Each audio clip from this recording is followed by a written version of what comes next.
قرآن بیان کر رہا ہے کہ 4 شرطیں ہیں نجات کی، اور آپ کے دل میں یہ بات بٹھا دی گئی ہے کہ صرف کلمہ گو ہونا نجات کے لیے کافی ہے، صرف ایمان سے نجات ہو جائے گی۔ یہ بات جو ہے ذہن میں رکھیے، ایک نجات وہ ہے جو ہزار برس تک جہنم میں کوئلہ بننے کے بعد نجات ہو، میں اس نجات کی بات نہیں کر رہا۔ وہ نجات تو ملے گی آپ کے یقیناً۔ جس شخص کے دل میں رائی کے دانے کے برابر بھی ایمان ہوگا، وہ اپنے اعمال کی، اپنے کرتوتوں کی سزا بھگت کر بالآخر جنت کے اندر داخل کیا جائے گا، جہنم سے نکالا جائے گا، اور نکالا جائے گا تو اس وقت حال کیا ہوگا؟ جیسے جلا ہوا کوئلہ، اس کے سوا کچھ نہیں۔ حدیث میں اس کی شرح آئی ہے۔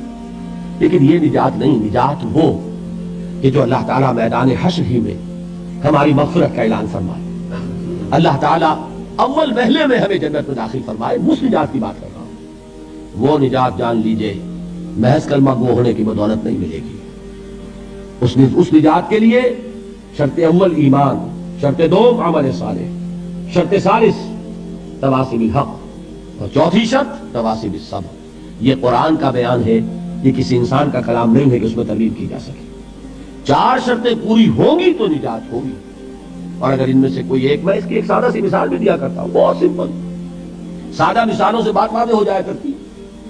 آپ کسی حکیم کے پاس گئے، اس نے آپ کی نبض دیکھی، نسخہ لکھ دیا، 4 دوائیں لکھ دی، یہ اتنے ماشے اور یہ اتنے تولے، یہ فلاں، یہ اتنی، بھائی 4 دوائیں ہیں، استعمال کرو۔ اب آپ نے آیا ایک اس میں سے نکال دی، 3 رکھ لی، یا 2 نکال دی، 2 استعمال کر لی، تو یہ نسخہ کس کا کہلائے گا؟ یہ اس حکیم کا نسخہ نہیں ہے، یہ آپ کا اپنا نسخہ ہے۔ ہو سکتا ہے یہ نسخہ شفا نہ رہے، نسخہ ہلاکت بن جائے، اس لیے کہ آپ کو معلوم ہے ہر شخص جو نسخہ لکھتا ہے وہ جانتا ہے۔ آپ کسی مرض میں ایک دوا دیتے ہیں جو بڑی تیز ہے، مضر ہے، ضروری بھی ہے دینی، ساتھ ہی اس کے لیے مصلح دیتے ہیں، کریکٹو دیتے ہیں، جو اس کے تیز اثر کو ختم کر دے، اس کا جو مضرت بخش پہلو ہے اس کا ازالہ کر دے۔ اب فرض کیجئے آپ نے وہ تیز دوا تو خوب استعمال کی، اور اس کا جو وہ کریکٹو تھا، اس کا جو مصحح تھا، اس کو آپ نے ساقط کر دیا، تو وہ نسخہ شفا ہوگا کہ نسخہ ہلاکت؟ نسخہ ہلاکت۔